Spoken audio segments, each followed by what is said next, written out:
Hai, Assalamualaikum warahmatullahi wabarakatuh. Selamat pagi, selamat siang, dan selamat malam. Semoga para insan Merdeka Belajar tetap dalam keadaan sehat, tetap dalam keadaan semangat, dan insya Allah tetap diberkahi. Para insan Merdeka Belajar, berjumpa kembali dengan saya, Kang Irfan, di dalam Ngawangkong. Kali ini mari kita lanjutkan pembelajaran kita, diskusi ringan kita dalam ilmu transportasi. Dalam kesempatan ini, saya akan coba menemani para insan Merdeka Belajar di dalam diskusi tentang jembatan. Kesempatan ini kita gunakan untuk sama-sama mendiskusikan klasifikasi jembatan. Para insan Merdeka Belajar, klasifikasi jembatan bisa dibedakan menjadi 4 klasifikasi. Di antaranya adalah berdasarkan tipe struktur, berdasarkan material, berdasarkan fungsinya, dan terakhir berdasarkan bentangnya. Jadi kita pisahkan menjadi 4. Kita ulang. Yang pertama berdasarkan strukturnya, yang kedua berdasarkan materialnya, yang ketiga berdasarkan fungsinya, dan yang keempat berdasarkan bentangnya. Jadi kali ini kita akan mendapatkan 4 pembagian tipe-tipe jembatan.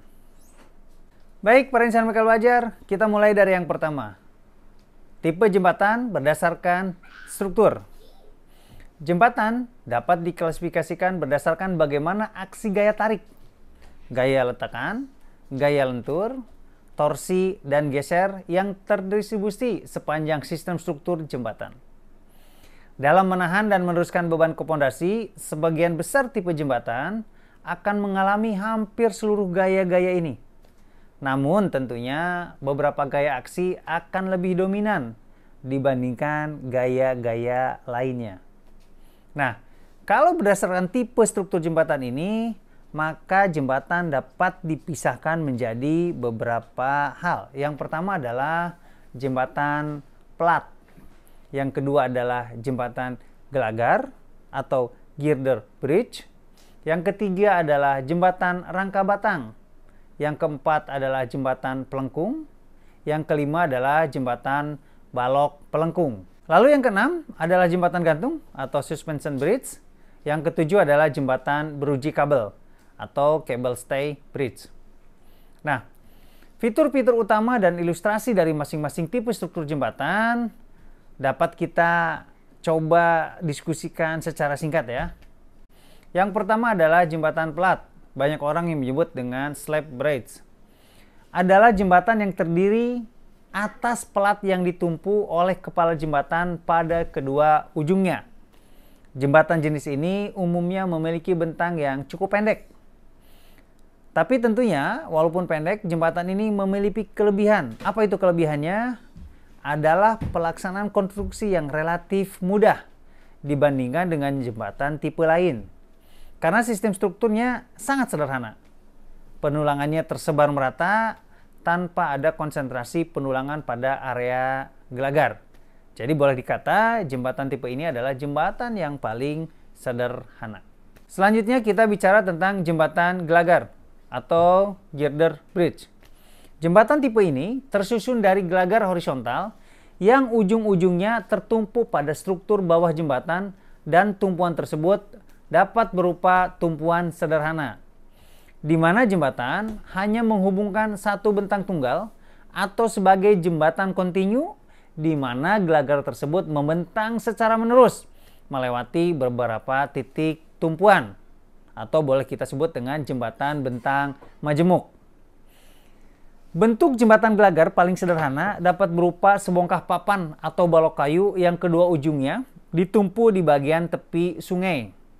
Jadi cukup kayu gitu kan, atau papan masing-masing ditumpu. Itu yang paling sederhana.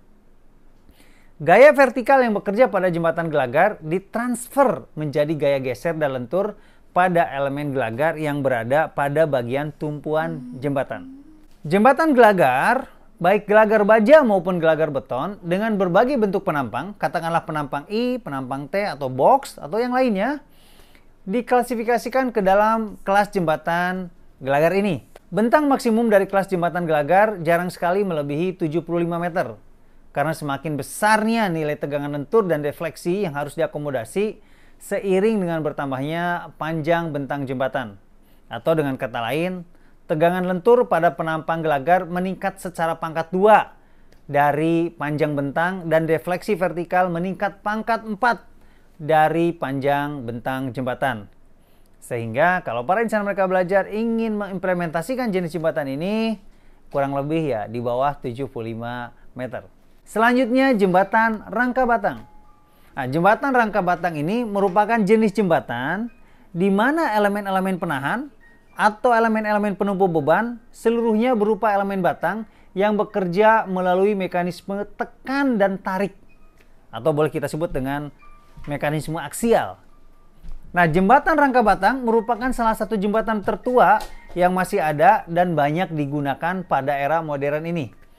Jembatan rangka batang merupakan jembatan yang sangat ekonomis karena kita dapat memanfaatkan material penampang secara maksimal. Nah, tapi khusus untuk jembatan jenis rangka ini, para insan mereka belajar harus lebih memperdalam ilmu mekanika rekayasa. Selanjutnya adalah jembatan pelengkung. Jembatan pelengkung merupakan jembatan berbentuk setengah lingkaran, di mana pada kedua ujungnya bertumpu pada kepala jembatan atau pada abutmen. Konsep utama dari jembatan pelengkung ini adalah mengubah gaya dalam akibat beban-beban luar yang bekerja pada jembatan, yang pada umumnya berupa gaya dalam lentur dan geser pada jembatan gelagar menjadi gaya tekan murni pada busur dengan memanfaatkan geometri jembatan. Gaya tekan ini diteruskan sepanjang busur menjadi gaya lateral dan gaya vertikal pada kepala jembatan. Di masa lampau, bahkan sejak zaman Romawi, jembatan pelengkung banyak ditemui karena jembatan ini dibuat dari material-material seperti batuan, batu bata, ataupun beton, ya tentu waktu itu belum ada tulangan, yang umumnya memiliki tahanan yang baik terhadap tekan, namun lemah terhadap tarik, sehingga tidak dapat digunakan untuk kelas jembatan gelagar. Ya, kalau para insan mereka belajar memperhatikan video saya sebelumnya tentang perkembangan ilmu transportasi zaman Romawi, banyak sekali ditemukan jembatan-jembatan jenis pelengkung ini. Dan bahkan di beberapa negara yang memang ada dalam kawasan kekuasaan Romawi, jembatannya sampai saat ini masih banyak dapat kita jumpai dan bahkan masih banyak dapat digunakan. Nah, kalau tadi ada jembatan pelengkung, maka ada juga jembatan balok pelengkung. Nah, ini diperhatikan ya, jangan hanya melihat bentuknya melengkung terus dikategorikan sebagai jembatan pelengkung. Karena ada juga jembatan pelengkung yang memang dibentuk dari balok. Apa yang membedakan? Jembatan balok pelengkung memiliki komponen struktur atas jembatan yang berbentuk pelengkung, namun memiliki satu fitur yang berbeda dengan jembatan pelengkung konvensional. Hal ini terkait dengan tambahan elemen pengikat yang menghubungkan kedua tumpuan jembatan. Elemen pengikat ini berfungsi untuk membantu menahan gaya lateral yang seharusnya diakomodasi oleh tumpuan jembatan dalam bentuk tarikan pada elemen pengikat tersebut. Nah, sistem ini menghasilkan desain pondasi dari elemen kepala jembatan yang lebih optimum dan lebih ekonomis. Ini sering kita lihat dan sering kita dengar ya yang selanjutnya, yang disebut dengan suspension bridge atau jembatan gantung. Jembatan gantung merupakan sistem struktur jembatan di mana lantai jembatan ditumpu melalui kabel gantung. Nah, struktur jembatan terbuat dari baja, kecuali tentunya bagian lantai dan bagian gelagar, serta pondasi. Menara biasanya dibuat dari baja atau beton bertulang, tapi biasanya memerlukan ketinggian yang maksimal. Segi ekonomis dalam pencapaian bentang panjang dapat didukung ya oleh beberapa hal. Salah satunya adalah kabel parabolik sebagai elemen utama yang didukung sedemikian rupa sehingga menyalurkan beban ke menara dan jangkar secara tegangan tarik langsung. Kemudian apalagi hal ekonomis yang harus diperhatikan? Dapat pula ketahanan tarik ultimate tinggi dan kabel dan penggantung sehingga berat sendiri struktur ekonomis dalam pencapaian bentang panjang. Ada lagi, kabel utama dapat diperkaku oleh rangka pengaku atau sistem gelagar pada elevasi lantai. Sistem pengaku menahan gerakan aerodinamis dan membatasi perubahan sudut setempat di dalam lantai. Tentunya tidak bermasalah bila berat sendiri besar. Kemudian lantai digantung dengan penggantung kabel sehingga seluruh struktur dapat dibangun tanpa perancah. Mengingat urutan pelaksanaan dari menara, kabel, penggantung hingga lantai. Kurang lebih itu ya seputar tentang jembatan gantung. Ada lagi yang kita bicara tentang jembatan kabel. Yang terakhir nih. Disebut dengan jembatan beruji kabel atau cable stay. Layaknya jembatan gantung, jembatan beruji juga ditopang oleh elemen-elemen kabel. Namun pada sistem jembatan beruji ini, jumlah kabel yang dibutuhkan lebih sedikit. Dan elemen pylon yang difungsikan untuk menggantungkan kabel umumnya memiliki dimensi yang lebih tinggi dibandingkan dengan jembatan gantung. Sistem cable stay ini menghadirkan suatu sistem ruang yang terdiri dari balok-balok pengaku, lantai jembatan baja atau beton, dan bagian pendukung seperti pilon yang beraksi. Sistem cable stay ini menghadirkan suatu sistem ruang yang terdiri dari balok-balok pengaku, lantai jembatan baja atau beton, dan bagian-bagian pendukung seperti pylon yang beraksi pada tekanan dan kabel-kabel miring yang beraksi pada tegangan. Kalau kita bicara karakteristik utama dari sistem cable stay ini adalah aksi yang integral dari balok-balok pengaku dan pre-stress atau juga boleh post-stress cable yang berjalan turun dari puncak menara ke titik-titik angker pada balok pengaku. Kuat tekan secara horizontal yang dikarenakan aksi kabel diambil alih oleh balok-balok pengaku dan angker-angker yang tidak masif yang sangat diperlukan.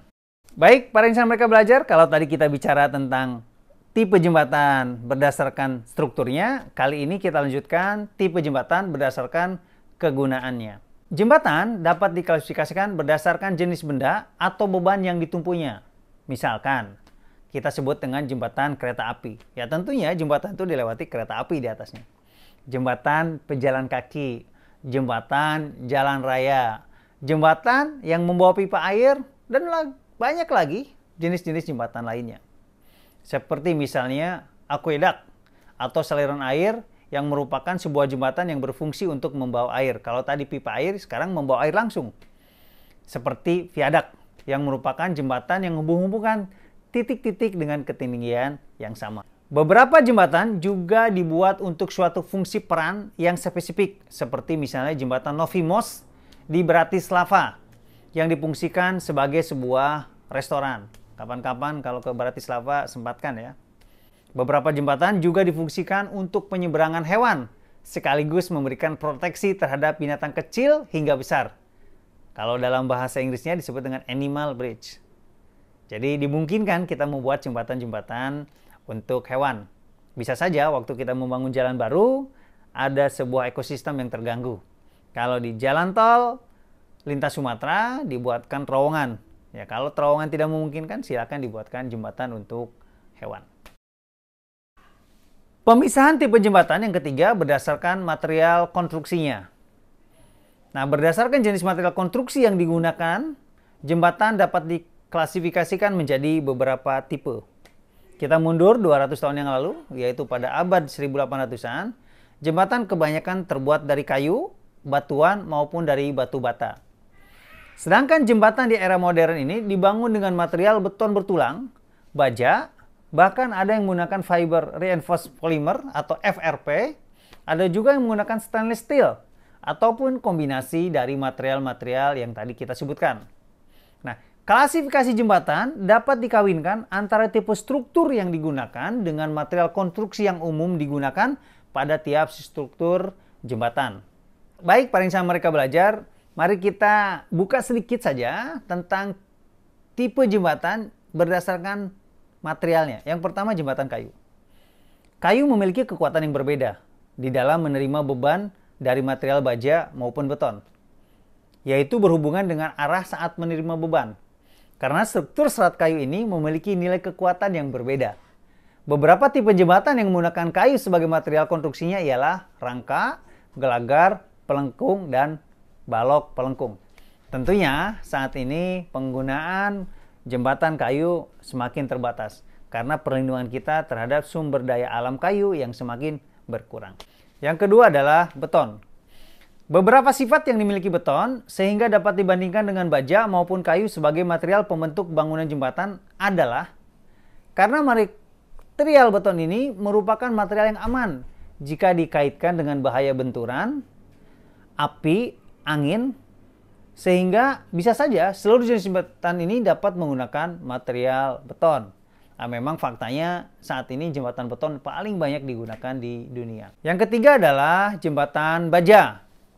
Baja mempunyai kuat tarik dan kuat tekan yang tinggi, sehingga dengan material yang sedikit bisa memenuhi kebutuhan struktur. Tipe jembatan yang menggunakan material baja diantaranya ialah rangka, gelagar, pelengkung, dan balok pelengkung.